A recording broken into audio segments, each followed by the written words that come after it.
আমরা 2012 সালের পূর্বে আমাদের স্কুলগুলো সরকারিকরণ হয় না, ওই স্কুলগুলো বাদ পড়ে যায় যে কোনো কারণে। আমরা ওই স্কুলগুলো বাদ পড়া স্কুলগুলো এখন আন্দোলনে আছি। এই আন্দোলনের জন্য আজকে আমরা লং মার্চ করছিলাম। এই লং মার্চ থেকে আমাদেরকে পুলিশ ধরে আনছে। আমাদেরকে ধরে আনার পরে এখন আমাদেরকে পুলিশ আটকাইছে, গাড়ির ভিতরে আছি আমরা এই মুহূর্তে। আমার নাম মোস্তাফিজুর রহমান, আমার বাড়ি কালফা, মধুখালী, ফরিদপুর। আমরা 3 জন আছি ভিতরে, 3 জন।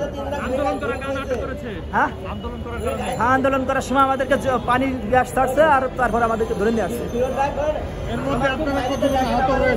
আমাদের এই 3 জন এই গাড়িতে আছে, আর লোক আছে অনেক, আহত হয়েছে অনেকেই, মহিলারা ইয়াতে হয়েছে।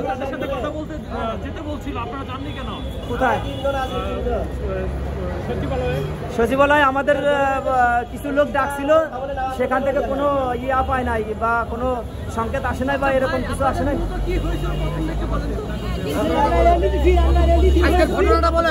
ঘটনা কোনটা বলবো? এখনো ঘটছে। আমরা হচ্ছে বেসরকারি প্রাথমিক বিদ্যালয়ের